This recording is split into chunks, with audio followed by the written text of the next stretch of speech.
Welcome back, lads. Today we have a new tool day. New machine sent in from Vevor. Vevor contacted me, asked if I wanted to do a video just to put up on the YouTube channel. Pick a tool, any tool at all, do a video on it. So said I'd go ahead with it, give a wee review on one of their tools, do a wee unboxing on it. Actually went for this one here. Give me a selection of different stuff on their site. Had a wee look through myself, and to be honest, they have quite a selection on their site. Loads of stuff to choose from, not even just tools, other sort of equipment like catering equipment, heavy duty sort of stuff, ultrasonic cleaners, different parts as well, power tools. This is what I went for. This is actually a 25 litre 1400 watt ultra quiet compressor. Why a compressor and why this one, why the smaller one? I'm actually going to take this to the workshop and use this for cleaning down power tools. The one I have at the workshop is way too loud. We draper thing that's ancient. Needed something a bit quieter, so this here fits the bill. They had it on their site, so went for this instead. So this company, Vevor, sent this in free of charge. This isn't a paid video or anything like that there. This is just simply an unboxing video for Vevor, showcase one of their machines. Do a wee video here on YouTube.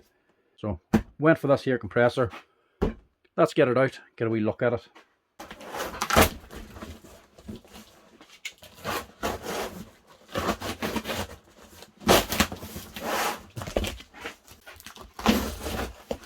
Yeah, it's better.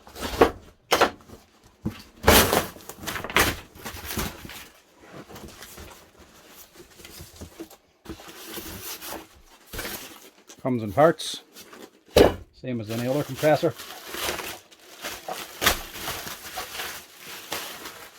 Look at this little thing.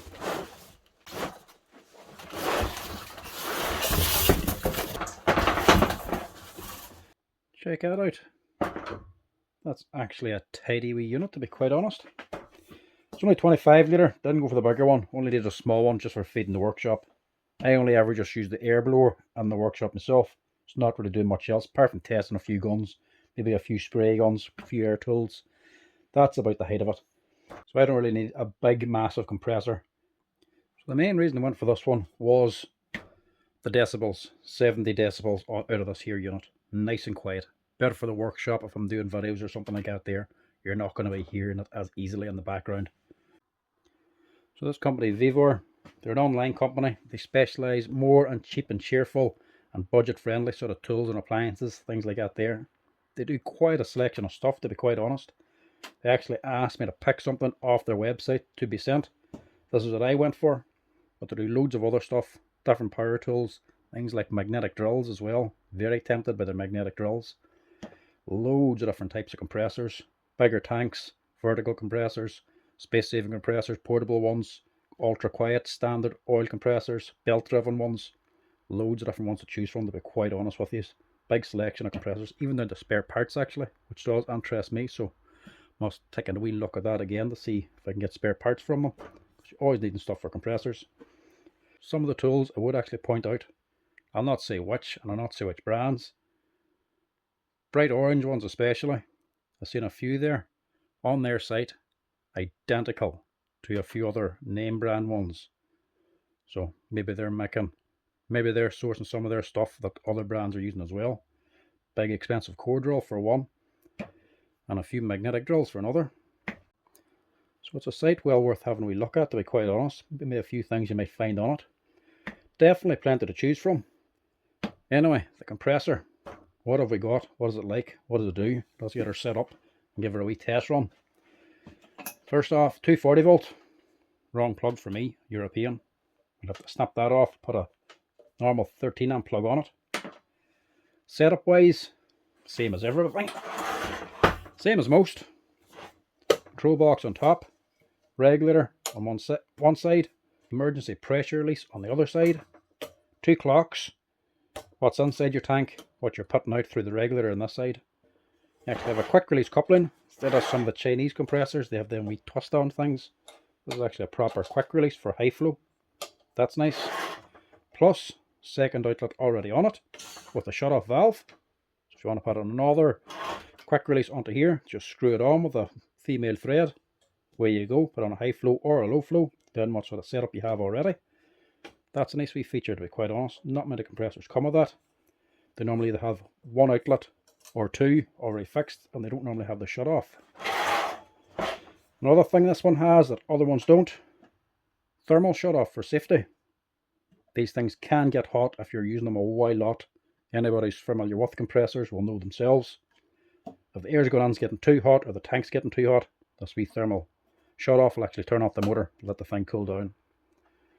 This is actually a double-headed tank. It's a wee bit quicker running. Quiet motor, extra mufflers inside to reduce the noise.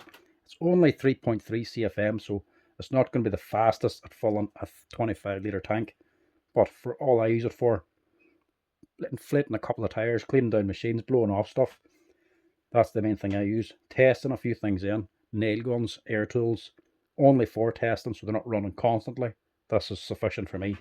The compressor I currently use at work is only a wee cheap and cheerful Draper 25-litre compressor, and it's an oil-free one as well. Thing's been running for about 15 or 20 years.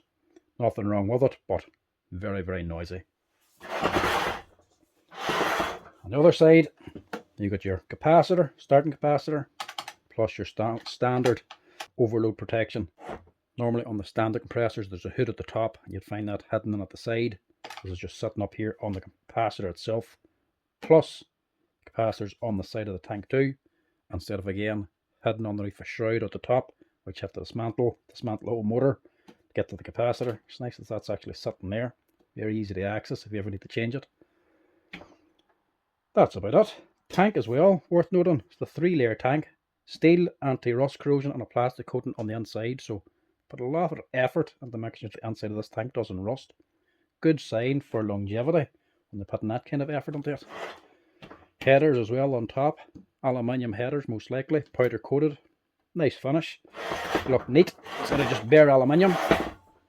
Everything then is actually glued in place, not just pipe thread. Double headed tank leading onto the one. Then you've got your one-way check valve down here as well, so if you ever have a problem with it, air not getting in, you can unbolt that to check the check valve inside. Anyway, let's get this thing together and get her tested out.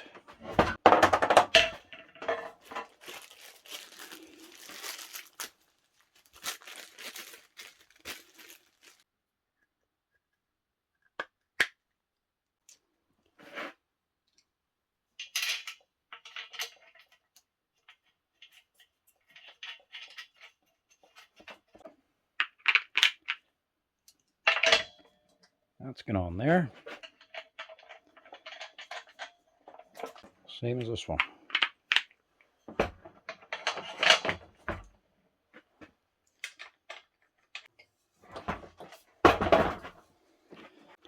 Obviously, twin cylinder, so there's 2 air intakes.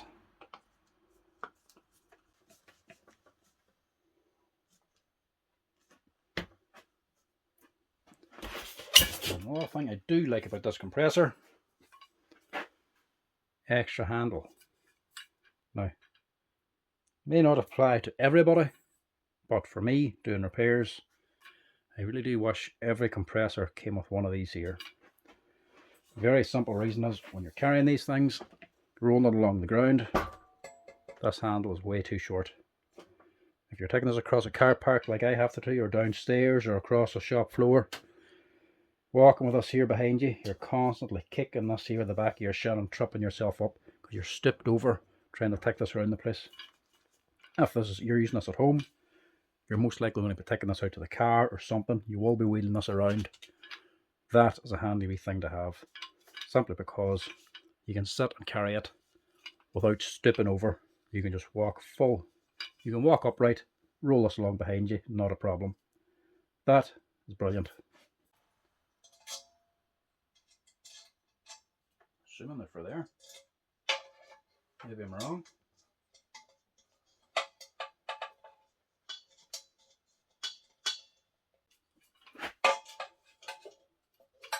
This just must squeeze in.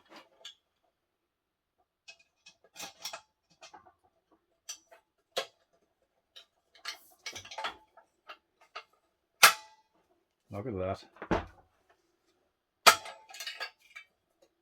that's useful. That alone sells it for me. That's one I want everybody else to buy, so I don't have to mess about kicking my shins at the back of the compressor.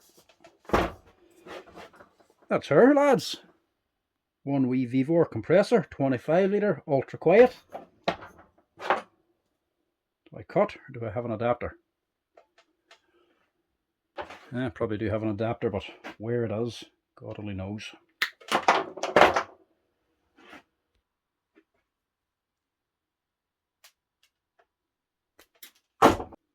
Now, as compressors go, what to buy? Unless you're using these things every single day and you're relying on it, I wouldn't go spending big money on a compressor. Now, it doesn't really matter what sort of brand you buy. Once you're onto this kind of budget, they're all basically the same. There's not much difference on them. Most of the parts are a pick and place part anyway. So even if you want to have a big belt driven compressor, 50 litres or 100 even, they're going to be a standard set of parts on them. Standard regulator, outlets, check valve, even motor. Tanks may be different a wee bit. The only thing that's really different on them, the colour of the paint and the name. So don't go spending big money on a compressor, especially if you don't really know what you're buying or if you even need it. When it comes to compressors, you've basically got three options. You have an oil compressor that has an oil reservoir in the back. So as the piston is going round, it's being lubricated with oil. Then you're going to get an oil-free compressor, which is self-explanatory, no oil in it. Between the two, they're the two most common ones. Oil and oil-free, both have their merits. If you're getting an oil compressor, make sure you take note of what kind it is, because if it's an oil compressor, you will have to put oil into it when you buy it. Common problem I see all the time. People buy it, run it for a few weeks, thing seizes, they don't know what's wrong, didn't put oil in it after they bought it. You need to actually install the oil. So if you're buying a compressor, especially an oil one, make sure you check the oil level and install oil when you buy it. So it will not already be filled, because obviously as it's been transported, it's not going to be filled with oil in case it makes a mess. So oil compressors, check the oil. Better for longevity because they have oil in them, everything's better lubricated. But oil-free compressors, when they're about this here sort of size, nothing wrong with them. See them on all the time. They generally get a lot of use and a lot of abuse. Don't really give much trouble, to be quite honest. Then the next one up you're going to is the likes of this here, which is a quiet compressor. Wee bit of extra muffling on it and a quieter motor, so they make less noise, better for workshop environments, home use, stuff like that. You're paying a wee bit extra for it, but I would consider it to be worth it, to be honest. If you ever work near a compressor, you will understand why. Only other types of compressors you're looking at after that there, you get onto a belt driven compressor, which is a bigger motor, bigger cylinders on top, and there'll actually be a belt connecting the two. Generally they're going to be better for longer running. This is grand for just general use, this type of setup, but if you're using a compressor that's running all the time, especially for likes of air tools, if you're using spray painting or something like that there, bigger tank, belt driven, are generally going to run for a longer period of time. They stay cooler as well, better, so they do. Once you leave that there, you're going on to a higher output compressors, bigger pressure. So this is an 8-bar compressor. Even the big belt driven ones are still only 8 bar, same pressure they're producing. Once you go to a higher one, you're going to a 10-bar compressor. Generally they're going to be a lot smaller units. They're reliant on the pressure, not the volume. So you're getting something like a Nardi compressor, something like that there, Italian made ones. They're a 10-bar compressor, or the big DeWalt one. They're more specialised for something like concrete nailing, something like that there, something that demands a high pressure output. They're the next one you want to take, but for most other applications, these are perfect. So let's give us a wee test. Now, the bit I want to know, how loud is it?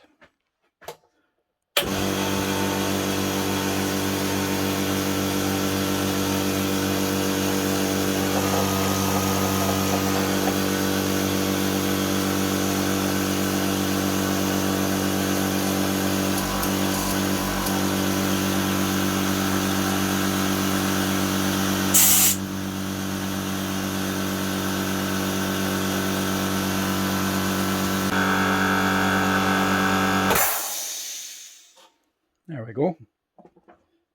8 bar. That's actually quite quick. Didn't think it'd be that fast actually for a 3.3 CFM. Running wise, obviously the heads are getting warm. Not too warm. Obviously the outputs are getting a lot hotter. And the check valve, it's not that hot. She is actually nice and quiet. To give you an idea of how quiet, there's the air getting out.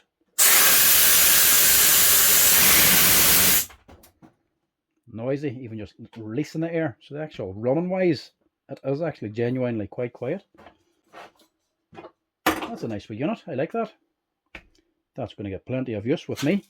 Plus, she's a nice wee colour. Yeah, definitely give that a wee go in the workshop. Get an airline on there, and we'll get another one fitted over here for maximum pressure. We'll get another one fitted over this side for taking the max pressure out of it. Yeah, that's nice. I like that. What does she actually kick on at? There's another thing you want to know.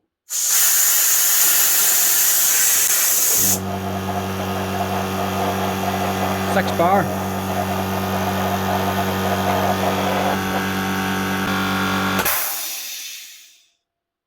That's nice.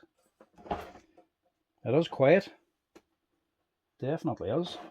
So she shuts off at 8 bar like you'd expect, and she comes on at 6 bar, which isn't too bad. Some of them can actually go down way too low. My own personal one here, and it's a Wolf brand compressor.